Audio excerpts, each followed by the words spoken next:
आदरणीय सास संगत जी, प्यार से कहिएगा धन निरंकार जी। आज का शीर्षक है विद्या का रहस्य। एक ब्राह्मण था, उसका नाम तपोदत्त था। जब वह छोटा था तो उसके पिता ने उसे पढ़ने के लिए पाठशाला भेजा। उसका पढ़ने में बिल्कुल मन नहीं लगता था, इसलिए कई साल पाठशाला में जाने के बावजूद वह पढ़ना लिखना नहीं सीख सका। बचपन तो खेलने कूदने में बीत गया, लेकिन जब वह कुछ बड़ा हुआ तो उसकी अज्ञानता उसके अपमान का कारण बन गई। विद्या ग्रहण न करने के कारण वह मूर्ख बातें करता। उसके अन्य भाई बहन लगन और मेहनत से पढ़े थे। दुनिया भर में उनकी विद्वता की धाक थी। सभी लोग उनका आदर सत्कार करते थे। इसके विपरीत तपोदत्त का सभी मजाक उड़ाते, महामूर्ख कहकर खिल्ली उड़ाई जाती थी। तब तपोदत्त को भी अपनी अज्ञानता अखरने लगी थी। वह भी अपने अन्य भाइयों की तरह विद्वान बनना चाहता था, लेकिन उम्र अधिक हो जाने के कारण उसे पाठशाला जाने में शर्म महसूस होती थी। इसलिए उसने व्रत तथा तपस्या आदि के द्वारा विद्या ग्रहण करने को ठानी। यह निश्चय करने के बाद उसने घर छोड़ दिया और गंगा किनारे जाकर तपस्या करने लगा। वह तरह तरह के व्रत रखकर अपने शरीर को कष्ट देता। उसका विचार था कि उसके इन व्रतों आदि से प्रसन्न होकर सरस्वती उसे विद्या का दान देंगी। देवताओं के राजा इंद्र को जब तपोदत्त के इन हाठी व्रतों की सूचना मिली तो उन्हें बहुत चिंता हुई। वह सोचने लगे, कहीं यह नादान अपने हठ के कारण अपनी जान से हाथ ना धो बैठे।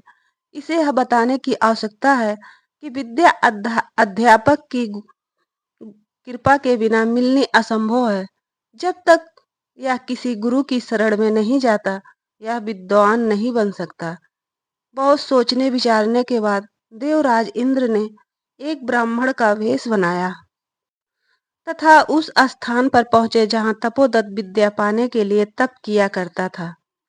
वह तपोदत्त से कुछ दूर बैठकर मिट्टी के छोटे छोटे कण साथ बह रही नदी में फेंकने लगे। जब तपोदत्त ने ब्राह्मण को मिट्टी के कण नदी में फेंकते देखा तो उसे बहुत हैरानी हुई। उसने उस ब्राह्मण से पूछा, आप क्या कर रहे हैं? देवराज इंद्र ने मिट्टी के कण फेंकना जारी रखते हुए कहा, मैं इस नदी पर पुल बांध रहा हूँ ताकि सभी नदी को आसानी से पार कर सके। देवराज इंद्र की बात सुनकर तपोदत्त की हैरानी और बढ़ गई। वह झल्ला कर बोला, यह कैसी मूर्खता है? पुल मिट्टी के कणों से कैसे बन सकता है? पुल बनाने की विधि है, उस विधि के द्वारा ही नदी पर पुल बांधा जा सकता है। इस प्रकार धूल के कण फेंकने से पुल नहीं बन सकता।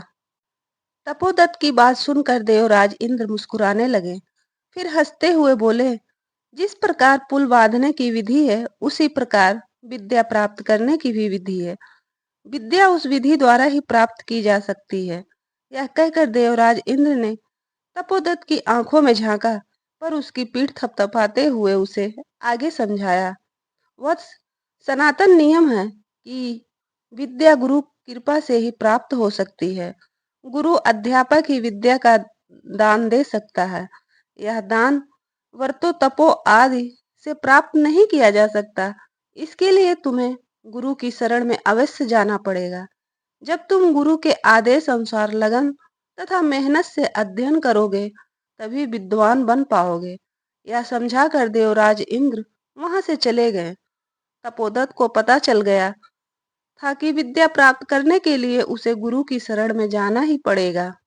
उसने बेवजह शरीर को कष्ट देना बंद कर दिया और एकदम घर वापस लौट आया। वह गुरुकुल के अध्यापक के पास पढ़ने के लिए जाने लगा। उसने बहुत लगन व मेहनत से पढ़ाई की थी तथा शीघ्र ही महापंडित बन गया। हर कार्य को संपन्न करने की विधि होती है। यदि विधि अनुसार कार्य किया जाए तभी सफलता मिलनी संभव है, अन्यथा असफलता ही हाथ लगती है। ज्ञान गुरु से ही हो सकता है, बिना गुरु की कृपा के ज्ञान नहीं हो सकता। साथ संगत जी, आज के लिए बस इतना ही। प्यार से कहिए धन निरंकार जी।